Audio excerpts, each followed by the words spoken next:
Bismillahirrahmanirrahim. Assalamualaikum warahmatullahi wabarakatuh. Selamat pagi Anda soleh-solehah. Alhamdulillah hari ini hari Kamis tanggal 1 Oktober 2020 kita dapat bertemu kembali dalam pembelajaran jarak jauh. Nah Anandaku, hari ini hari Kamis tanggal 1 Oktober ini bertepatan dengan Hari Kesaktian Pancasila.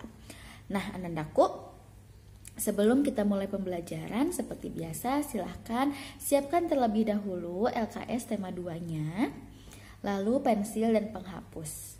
Jika sudah, kita ucapkan basmalah terlebih dahulu ya. Bismillahirrohmanirrohim.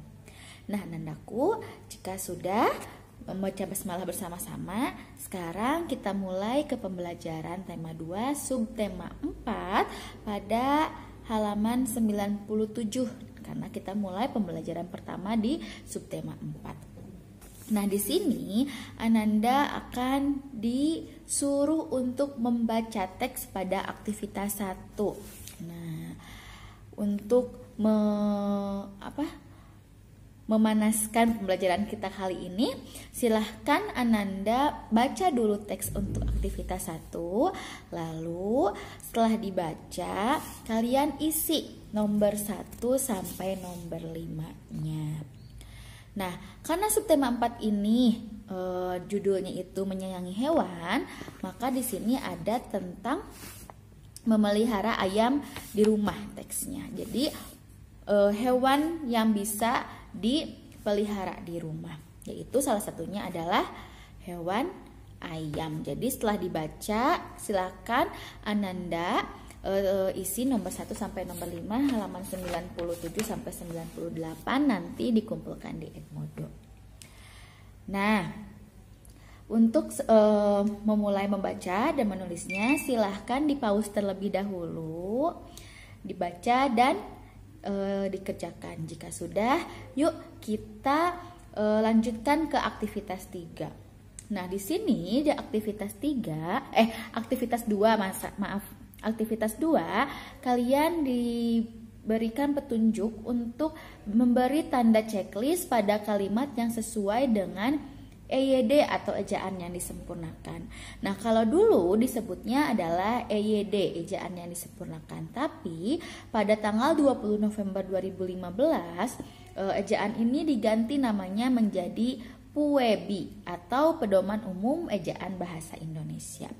Yuk kita bahas bersama-sama dari nomor 1 sampai nomor 5, apakah kalimat ini sesuai dan tidak sesuai. Yuk kita mulai.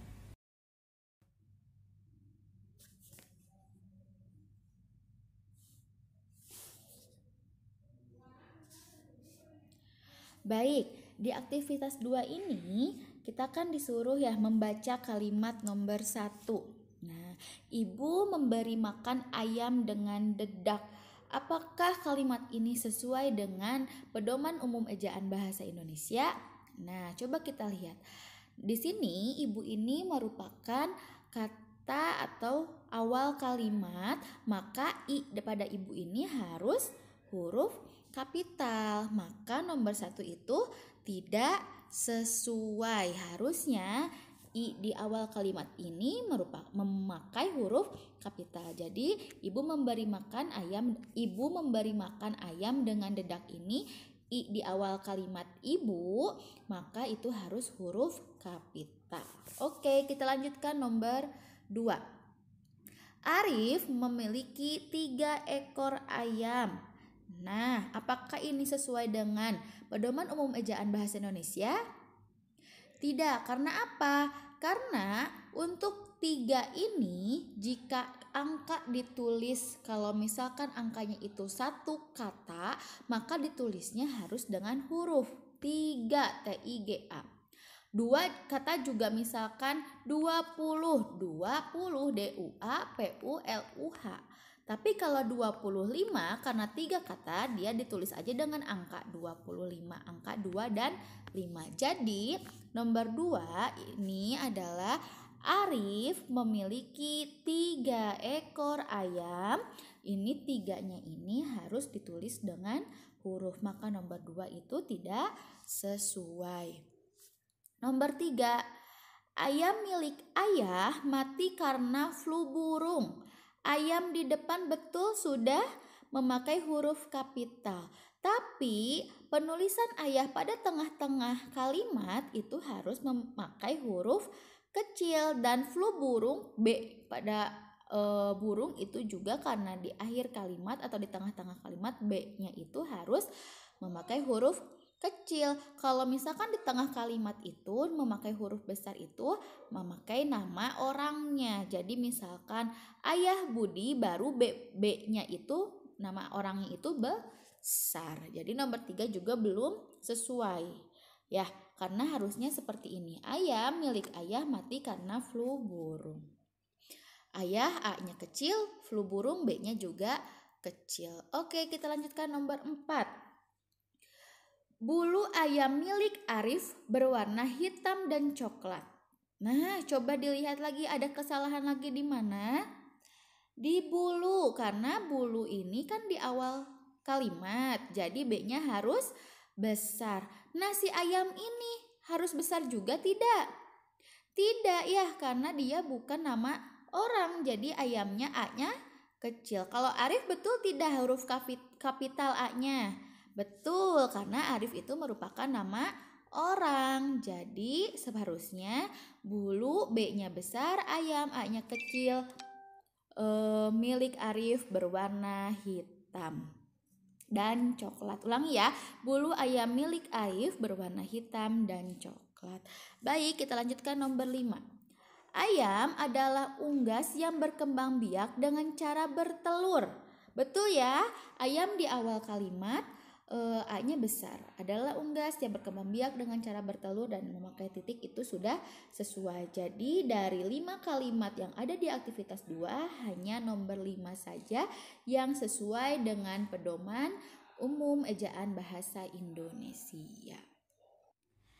Nah, itu adalah tentang pembahasan penulisan sesuai dengan pedoman umum ejaan bahasa Indonesia.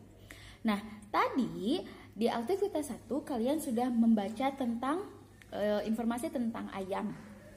Nah, ayam ini diberi makannya dengan dedak. Tapi biasanya orang-orang kalau misalkan ada nasi udah lama nggak termakan, bisa dikasih ke ayam juga. Atau misalkan ada sisa makanan gitu kan, mau kue, mau biskuit atau apapun gitu, bisa dikasih ke ayam aja daripada mubazir dibuang, karena misalkan udah tidak bagus untuk dimakan karena kadaluarsa, misalkan kasih aja ke ayam disatukan dengan dedak misalkan gitu ya.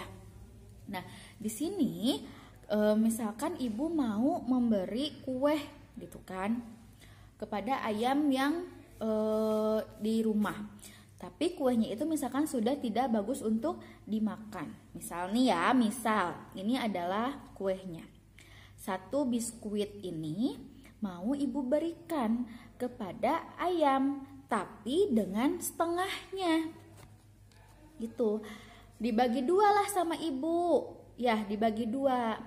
Nah, setengahnya ini dinamakan atau dituliskan dengan angka seperti ini. Nah, angka seperti ini disebut dengan bilangan pecahan. Nah, ini namanya 1/2 atau nama atau dibacanya 1/2. Kenapa disebut 1/2? Karena di atasnya angka 1 dan ada garis di tengahnya, itu pasti disebut per kalau dalam pecahan itu. Nah, di bawahnya ada 2, jadi dibacanya 1/2. Kalau di atasnya ada angka 2, di bawahnya ada 3, berarti dibacanya 2/3. Nah, ini kan ada yang di atas dan ada yang di bawah. Nah, yang di atas ini disebut pembilang. Dan yang di bawah ini adalah disebut penyebut. Jadi, dari 1/2 ini pembilangnya angka 1 dan penyebutnya angka 2.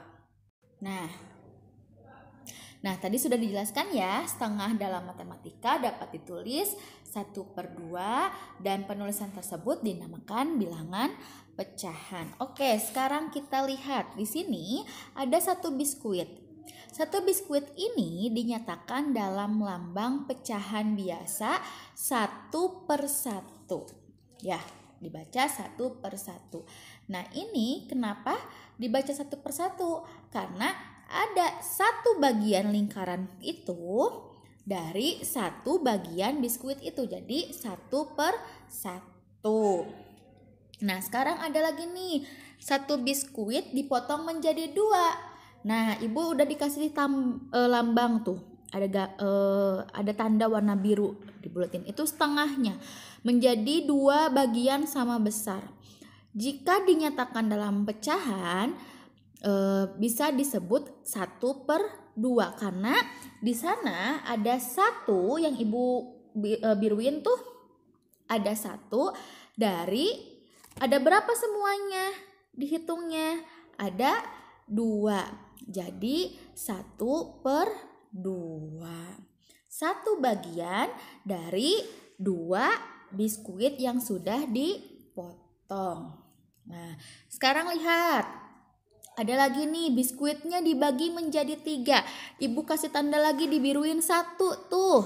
Nah, itu disebutnya 1/3. Nah, biskuit ini dipotong menjadi 3 bagian sama. Terus kalau misalkan ibu biruinnya cuma 1, berarti tulis di pembilangnya 1 per. Nah, dari berapa bagian satunya? Hitung ada berapa? 1, 2, 3. Jadi 1/3. Sekarang kita lihat lagi. Ada nih, dipotong menjadi 4 bagian yang sama besar. Ibu kasih tanda lagi tuh, dibiruin 1. Nah, berarti kita lambang pecahannya tulis lagi di atasnya di pembilangnya 1/. Ada berapa bagian? Hitung 1, 2, 3, 4. Jadi 1/4. Pembilangnya 1, penyebutnya 4. Begitu ya. Nah, dari pembahasan tadi silahkan kalian lihat aktivitas 3 dan lihat aktivitas 4. Untuk aktivitas 3, kalian tuliskan nama dari pecahan, lalu tuliskan nama pembilangnya dan nama penyebutnya. Nilai pembilang dan nilai penyebutnya. Ya, tadi udah dijelaskan. Lalu untuk aktivitas 4 juga kalian lihat 1/2 ini, 1 dari 2 bagian ini yang mana sih? Nah, sambungin sama kalian. Nomor 2 dan nomor 3 juga sama seperti itu. Nah, jadi tugas untuk hari ini ada 3. Yang pertama aktivitas 1, nomor 1 sampai nomor 5. Lalu aktivitas 3, nomor 1 sampai nomor 3, halaman 98. Lalu aktivitas 4, halaman 99, nomor 1 sampai nomor 3. Dikumpulkan melalui Edmodo sampai pukul 8 malam. Silahkan Ananda kerjakan dengan sendiri. Jika belum mengerti, silahkan tanyakan kepada wali kelas masing-masing. Jangan sungkan ya. Sekian pembelajaran hari ini. Mohon maaf apabila banyak kesalahan. Wassalamualaikum warahmatullahi wabarakatuh.